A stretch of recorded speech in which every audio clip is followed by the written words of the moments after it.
Assalamualaikum warahmatullahi wabarakatuh. Di sini kami akan menjelaskan atau mempresentasikan tugas besar dari mata kuliah Statistika dan Probabilitas. Sebelumnya, perkenalkan nama saya Pungki Waranini, NIM 244, dan teman saya Onekarila Renata dengan NIM 268. Sebelumnya di sini terdapat latar belakang pada tugas besar mata kuliah Statistik dan Probabilitas yang diampu oleh dosen Ibu Vina Rahmayanti. Diangkatlah judul Pengaruh Media Sosial terhadap Pengeluaran Uang Mahasiswa di Kala Pandemi COVID-19. Berdasarkan judul tersebut, kami mengumpulkan data besar pengeluaran uang mahasiswa untuk membeli paket data dan mengamati jangka waktu penggunaan media sosial mahasiswa. Pada makalah ini akan dibahas mengenai validitas dan reliabilitas tes yang berguna sebagai pedoman dalam melakukan penelitian. Di sini terdapat rumusan masalah, ada 3 rumusan masalah.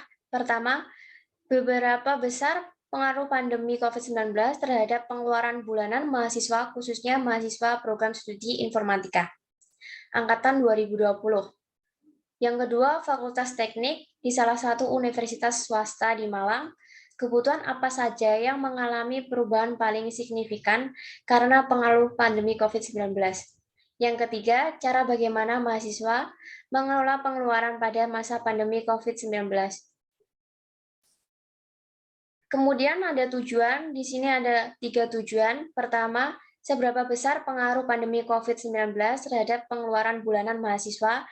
Yang kedua, mengetahui kebutuhan apa yang mengalami perubahan paling signifikan karena pengaruh pandemi COVID-19. Yang ketiga, bagaimana mahasiswa mengelola pengeluaran pada masa pandemi COVID-19. Berikutnya ada manfaat. Ada 3 manfaat yang kita dapatkan. Yang pertama, pembaca dapat mengetahui seberapa besar pengaruh pandemi COVID-19 terhadap pengeluaran mahasiswa. Yang kedua, pembaca dapat mengetahui kebutuhan apa yang mengalami perubahan paling signifikan. Yang ketiga, pembaca dapat mengetahui bagaimana cara mahasiswa mengelola pengeluaran di masa pandemi. Untuk metodologi penelitian yang digunakan dalam penelitian ini adalah melalui pendekatan kuantitatif. Berikut ada beberapa pengertian metode penelitian. Metode penelitian kuantitatif dapat diartikan sebagai metode penelitian yang berlandaskan pada filsafat positifisme, digunakan untuk meneliti pada populasi atau sampel tertentu. Teknik pengambilan sampel pada umumnya dilakukan secara random. Pengumpulan data menggunakan instrumen penelitian, analisis data bersifat kuantitatif atau statistik dengan tujuan untuk menguji hipotesis yang telah ditetapkan. Kemudian analisis. Uji validitas.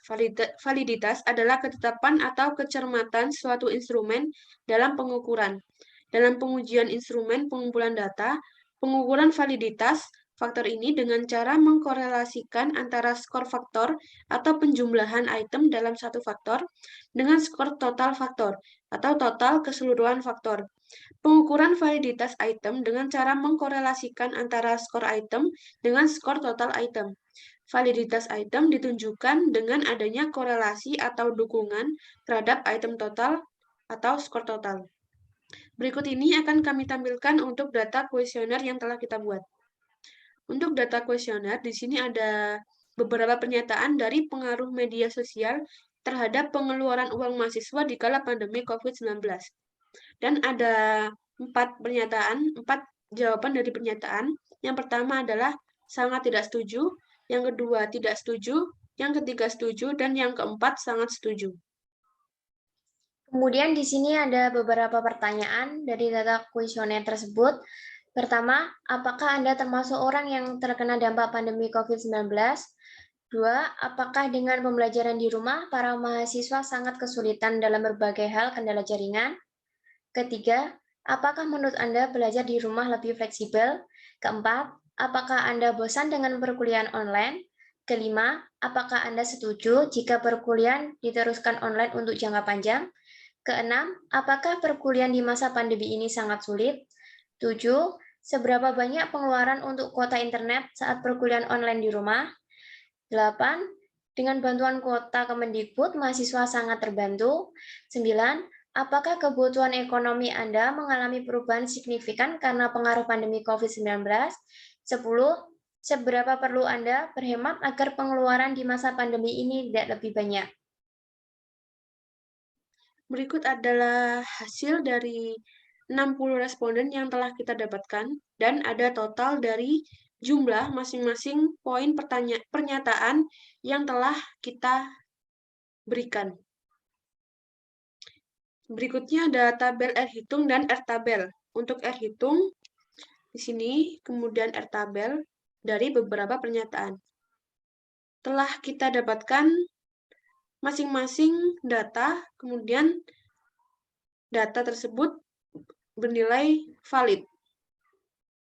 Selanjutnya ada reliability, yaitu korelasi dari 10 pernyataan, kemudian jika R hitung lebih dari 0,6, maka data reliable. Jika R hitung kurang dari 0,6, maka data tidak reliable. Maka dapat disimpulkan bahwa R hitung 0,738 lebih dari 0,6, maka data tersebut reliable. Selanjutnya ada search code untuk mengetahui regulasi dari data yang kita buat. Setelah ada search code, kemudian hasil coding. Di sini kami menggunakan VS Code untuk menentukan hasil codingnya. Setelah itu,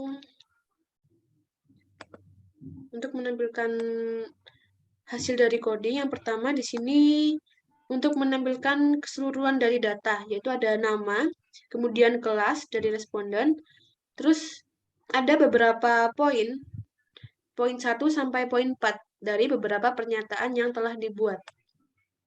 Setelah menampilkan seluruh data, di sini ada kolom dari beberapa tipe. Ada tipe objek, yaitu nama dan kelas, dan tipe integer dari dampak sampai hemat. Dampak sampai hemat ini adalah pernyataan yang telah dibuat di atas.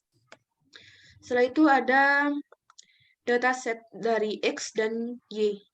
X ini berisikan dampak, jaringan, fleksibilitas, bosan, kuliah online, kesulitan, kuota, bantuan, dan kebutuhan.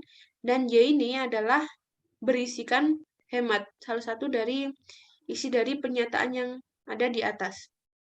Setelah itu ada linear regression, yaitu X-train dan Y-train. Setelah menampilkan linear regression, ada aktual dan predik. Setelah itu di sini ada tampilan grafik dari aktual dan predik, dan penentuan error tidaknya grafik di atas. Data dikatakan error jika data bernilai 1.